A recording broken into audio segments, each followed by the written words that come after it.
और एक अवधारणा डाल दी गई जिसमें हम लोगों ने सुना, दे दी हमें आज़ादी बिना खड़ग बिना ढाल, साबरमती के संत तूने कर दिया कमाल। ये हम लोगों ने सुना होगा। अच्छा, आपको लगता है कि बिना खड़ग और ढाल की आज़ादी मिल गई?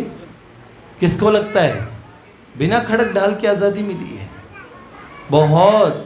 आप जानते हैं, अगर यही बात थी, अगर इसी बात को हमने बहुत आगे रखा तो 800 वर्ष में जो राजा दाहिर के समय से कुर्बानियाँ हुई है उनका क्या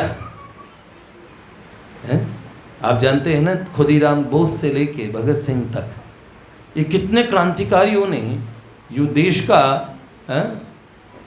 ये जो आंदोलन हुआ उसके अंदर कितना है। राम प्रसाद बिस्मिल जी की रचना है ये।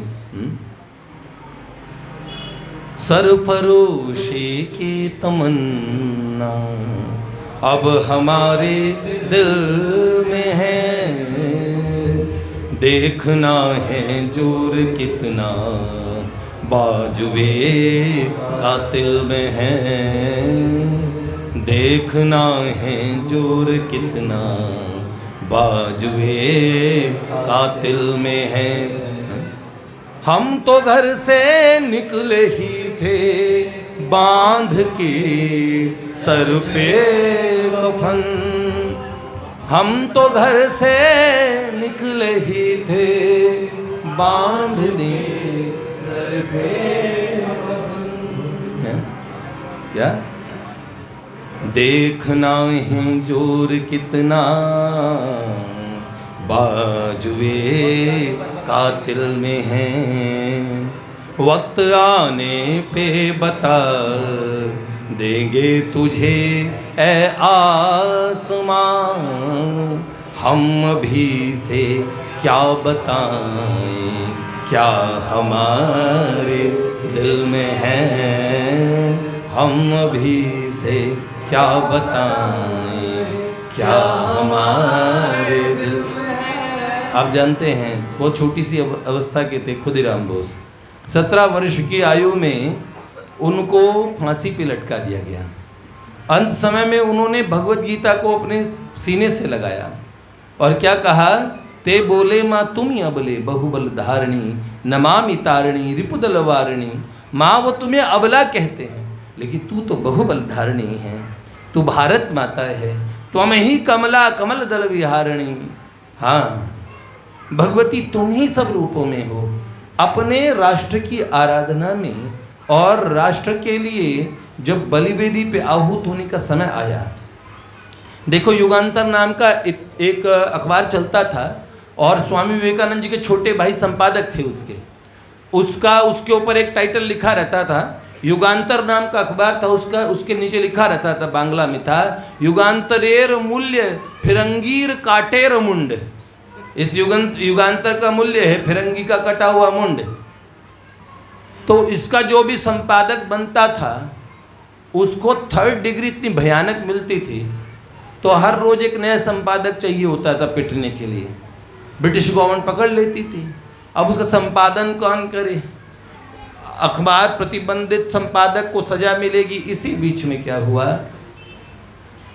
अखबार वालों ने आवेदन मंगवाए, जय जय श्री राधे। अखबार वालों ने, जय जय, बहुत बढ़िया लाला जी। अखबार वालों ने आवेदन मंगवाए, ठाकुर जी की लाइट आ गई भैया, इसलिए इनको धन्यवाद दिया हमने, जय जय। अंधेरे में थे ना प्रिय। ये कहा जो भी इस अखबार का संपादन करना चाहता है उसके बदले में बहुत बड़ा दंड मिलेगा, पुरस्कार नहीं मिलेगा, सैलरी नहीं मिलेगी, पर भारत माता के लिए इस समय ये हमारी मातृभूमि बलिदान मांगती है, तो कौन आगे आना चाहता है? तो लोगों ने आवेदन किया, हजार लोगों के आवेदन आए, मैं संपादक बनूंगा, कल के लिए 3rd डिग्री मेरी। अंग्रेजों की 3rd डिग्री नाखून उखाड़ लेते थे भैया, इतना भीषण और उस समय की बर्बर सजाएं अंग्रेजों ने दी है।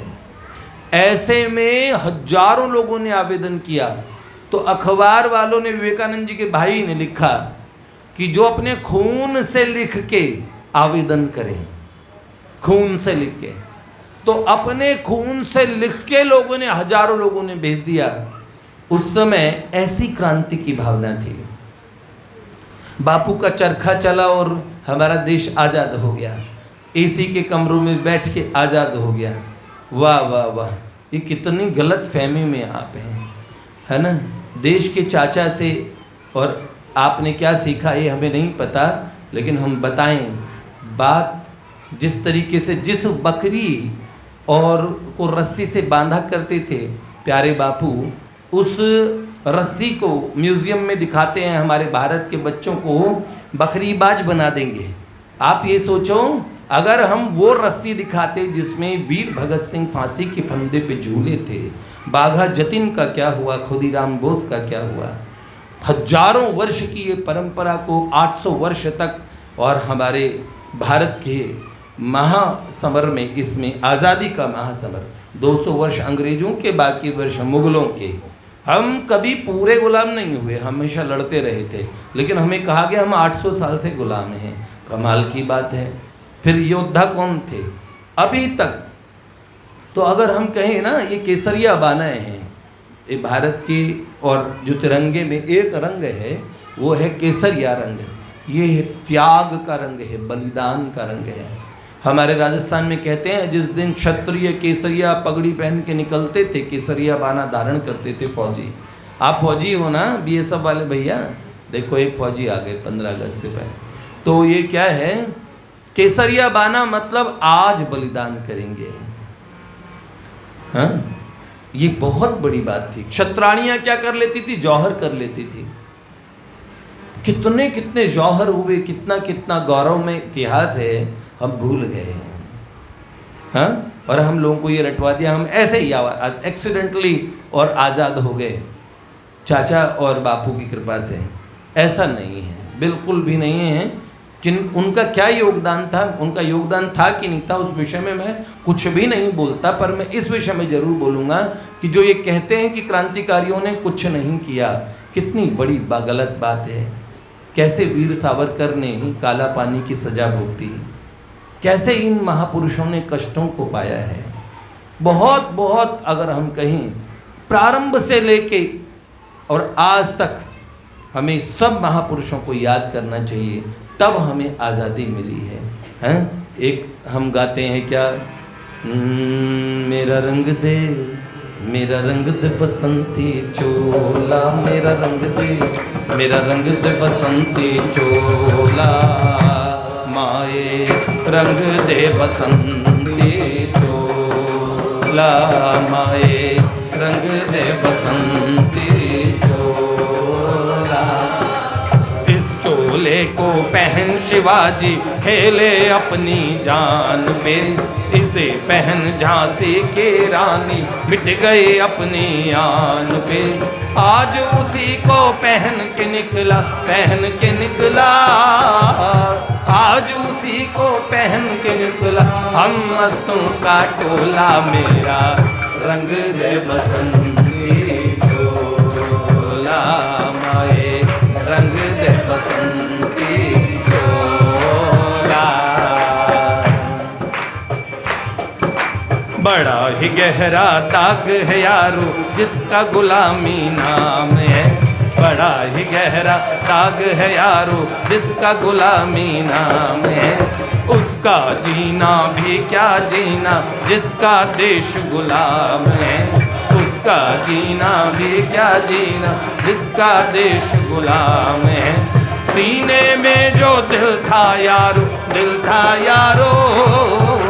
सीने में जो दिल था यारो, आज बना वो शोला, मेरा रंग दे बसंती चोला, माए रंग दे बसंती, मेरा रंग दे, मेरा रंग दे, मेरा रंग दे बसंती, हमारे रंग दे बसंती चोला, माए रंग दे। ये मेरा रंग दे बसंती चोला, इतना शब्द भगत सिंह के द्वारा अंत में काल कोठरी में लिखा गया था। उसके बाद में फिल्मी गीत वालों ने इसके ऊपर बनाए भी बहुत अच्छे हैं, लेकिन फांसी के डर से अधिकांश लोगों का वजन कम हो जाता है, कमज़ोर हो जाते, बीमार हो जाते, खाना पीना छूट जाता है। भगत सिंह फांसी की सज़ा मिलने तक के उस 1 महीने के पीरियड में 15 किलो वजन बढ़ गया।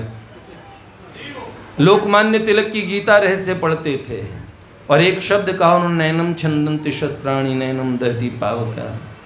बहुत बड़ी बात है। स्वामी विवेकानंद जी की बात उन्होंने कहा, माँ मुझे मुक्ति मत देना, जब तक मेरे भारत का कुत्ता तक भी दुखी रहेगा तब तक मुझे मुक्त मत करना। जिन्होंने मोक्ष को भी त्याग दिया हो, कितनी बड़ी बात है। सोचो, हम तो कहें मातृशक्ति से लेकर सबने बलिदान दिया है।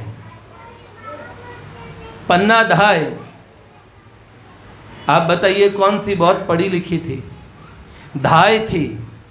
महाराणा उदय सिंह को बनवीर मारने आया, उदय सिंह गोद में थे, छोटे से बच्चे थे। और आज मेवाड़ का जो हिंदुआ सूर्य है, ईरान, खुरासान, तुरान तक लोग डरते हैं जिसके नाम से, जो भारत के लिए अभेद्य दीवार की तरह खड़ा है। पूरा भारत पूरा गुलाम हो जाएगा अगर मेवाड़ परास्त हो जाता है तो। उस मेवाड़ के और जो अंतिम वारिस हैं उनको मारने के लिए बनवीर जो दासी पुत्र था, रात भरी रात्रि में आया, उसने विक्रमादित्य को मारा।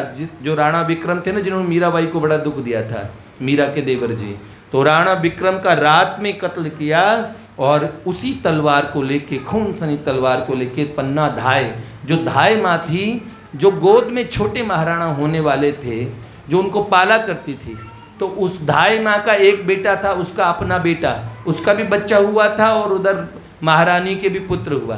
दोनों को वो धाय माँ पालती थी, तो उनका नाम था पन्ना। तो चंदन नाम का बेटा और महाराणा उदय सिंह दोनों को पालती है वो धाय।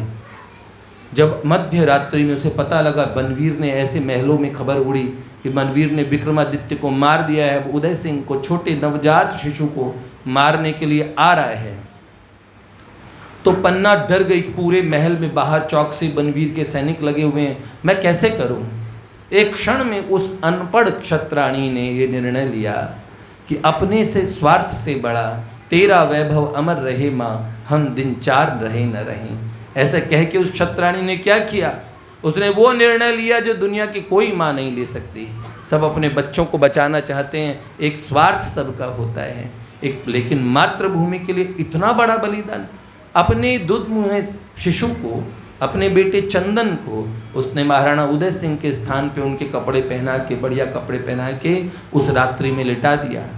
रात्रि में दिए की लो कम कर दी और इसी बीच में बनवीर आया। बनवीर ने इशारा किया, पन्ना कहाँ है उदय सिंह? तो पन्ना धाई कुछ बोल नहीं पाई। उसने क्या किया? उसने इशारा किया, वो है उदय सिंह, अपने पुत्र की तरफ। और खचाखच जब तलवार चली तो गर्म रक्त था उसके छोटे शिशु का, उसका पूरे मुंह पे और आके गिरा। उसने जाहिर तक नहीं होने दिया कि उसने अपने पुत्र को मरवा दिया है। और कैसे मिठाई के टोकरे में, कपड़ों के टोकरे में लेके और उदय सिंह को बचा के महलों से निकली। जब लोगों को पता लगा ये तो दासी का बेटा चंदन है, वो मारा गया। लेकिन लोग आज तक, देखो, पन्ना धाय को पता था कि उसका नाम छपेगा या कभी उसके विषय में लोग बात करेंगे। उसका तो भविष्य उसने अंधेरे में डाल दिया ताकि हम उजाले में रहें। बहुत हजारों ठकुरानियाँ महारानी पद्मिनी के साथ में जौहर में जल गई अलाउद्दीन, ताकि भारत की अस्मिता के साथ कोई खिलवाड़ ना हो। आप जानते हो ये सब हमारे पूर्वज थे, हम अपने पूर्वजों को जानते ही नहीं। महाराणा एक और राजा थे चूड़ावत, छोटी सी रियासत के राजा थे, मेवाड़ के अधीन थे।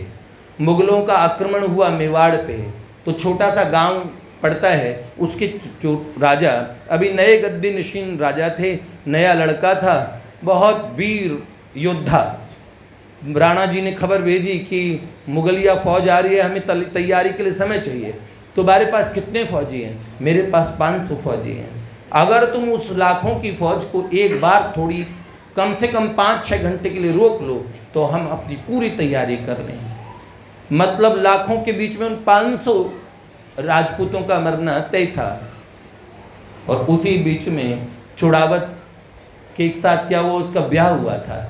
तो क्षत्राणी उसकी ठकुरानी आई थी और जब प्रथम रात्रि थी उसी समय ये समाचार आया, घुड़सवार समाचार लेके आए। तो तुरंत नई रानी ने और अपने पति देव से कहा, तुरंत तिलक किया और कहा प्राणनाथ आप जाइए, भारत माता राष्ट्रभूमि हमारी मातृभूमि पुकारती है, आप जाइए। तो इसी दिन के लिए तो क्षत्राणी अपने बच्चों को दूध पिलाती है, योद्धा जन्म ही इसी दिन के लिए लेते हैं।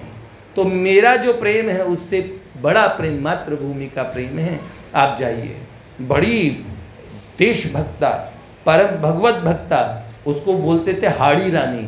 हाड़ा राजपूत होते थे वहाँ पे, उनकी पुत्री थी तो हाड़ा रानी कहते थे। और चुड़ावत ने आनन फानन में बग्नखा तैयार, तलवार कटार और बर्छी भाला सब लेके और सज धज के युद्ध के क्षेत्र की तरफ कूच किया। और जो नगाड़े बजाने वाले, बिरदावली गाने वाले, उन्होंने बहुत स्तुति गान किया और लाखों की फौज से 500 राजपूत योद्धा लड़ने के लिए पहुंचे। फौज पहुंचने वाली है थोड़ी देर में। चुड़ावत के मन में आता है, मानवीय मन है, जब वो प्रेम करता है तो उसके मन में बिछोह का डर रहता है।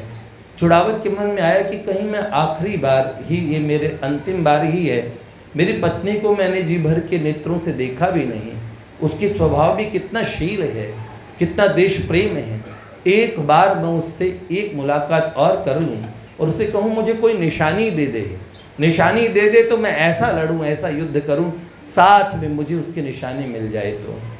और चुड़ावत अभी मुगलिया फौज आने वाली है, उससे पहले दौड़ के महलों की तरफ अपना घोड़ा लेके आते हैं। दासियों ने कहा रानी सा, और वो चुड़ावत जी के विषय में कहा ठाकुर सा आए हैं।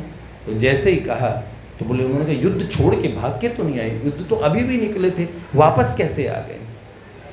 तो उन्होंने उन्हें कहा प्रिय मैं एक निशानी चाहता हूँ, कोई भी अपनी निशानी दो जिससे मैं जाऊँ युद्ध क्षेत्र में, तो तुम मेरे साथ हो ऐसे स्मृति बनी रहे। तो रानी मुस्कुराई, उन्होंने कहा अच्छा निशानी, ठीक है मैं भेजती हूँ निशानी।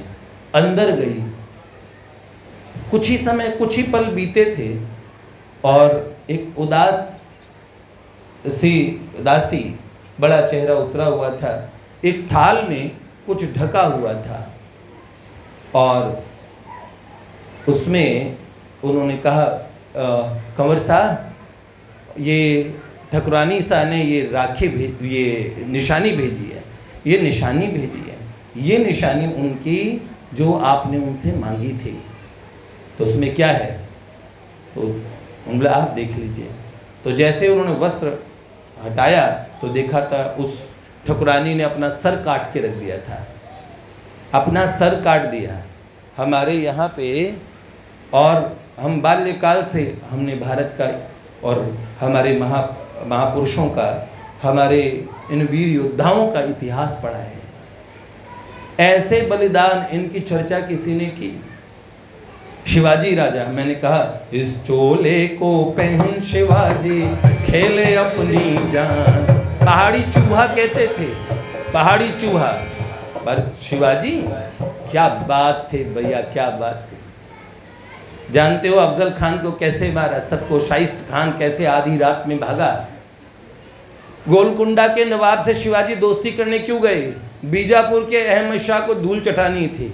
शिवाजी सब श्री कृष्ण वाली नीति पे चला करते थे। उन्होंने कहा कोई नहीं, गुरिल्ला युद्ध करो, छापा मार लड़ाई करो, और बड़े नीति से भी लड़ा करते थे, पर थे बड़े धार्मिक। और शिवाजी राजा जब गए बीजापुर के नवाब से मिलने तो बोले शिवाजी आए हैं। एक जगह एक लड़ाई होनी थी, तो ये औरंगजेब की फौज थी। शिवाजी के कितने फौजी? शिवाजी के पास थे 21,000। तो मिर्जा राजा जय सिंह वो कितनी फौज लेके गए औरंगजेब की तरफ से? 1,21,000। तो बोला हिंदू पद पातशाही की स्थापना करने वाले शिवाजी राजे को डराने वाला समाचार दिया, और शिवाजी डरने वाले थोड़ी थे। तो उन्होंने कहा, उनसे पूछा कि राजे 21,000 के बदले 1,21,000 भेजे हैं उन्होंने, अब हम क्या करें? पूरा मराठवाड़ा नष्ट भ्रष्ट कर देंगे मुगल। तो लड़ाई बराबर वालों में होती है, इतना बड़ा रेशो है, अब इसमें कैसे लड़ाई होगी? शिवाजी ने कहा फिर तो तैयारी करो, तो युद्ध होगा, क्योंकि ये बराबरी की फौज है। तो बोलो बराबर की कहाँ, हम 21 और वो 1,21। तो शिवाजी राजे ने कहा कि नहीं, 21,000 तुम लोग और 1,00,000 के बराबर में है, 1,21,000। जानते हो, ये बीजापुर के नवाब के पास पहुंचे तो उन्होंने कहा, राजे आपके पास में हम अहमद शाह से मिल के लड़ तो लें, पर अहमद शाह के पास हाथियों की बड़ी फौज है, आपके पास घोड़े वाले सवार है, पैदल वाले हैं, तो पर हाथी कहाँ हैं? तो उन्होंने बोला मेरा एक एक मराठा, ये जितने मेरे मराठा देख रहे हो ना, ये सब एक एक हाथी के बराबर ताकतवर है। तो उन्होंने बोला अरे तो आप मुहावरा कह रहे हो, हाथी के जैसा शेर के जैसा, असली हाथी जैसा थोड़ी। तो बोला अरे किसी को भी इनमें हाथी से भिड़वा दो। तो उन्होंने एक मराठा तो ये लड़ लेगा, वो थोड़ा सेहत में कम था, तो उन्होंने बोला तुम्हारे पास हाथी है जो मेरे इस हाथी से लड़ ले। शिवाजी ने बड़े भरोसे बोला, उसका नाम था यशोजी कंक। तो बोला यशोजी मैदान में कूद पड़ो। बोला जी राजे, तुरंत का तुरंत पहुँचे। और कमाल की बात देखो, उन्होंने कहा, क्योंकि वो हाथी था, हाथी के और सूंड में एक बड़ा कुंडा लगाते थे, आप जानते हो, इतना बड़ा, फरसे से भी बड़ा वो होता था, जो लोगों को काटता हुआ चलता था, और हाथी उससे प्रहार करते थे। तो उन्होंने कहा हाथी को शस्त्र दिया तो यशो जी को भी दो।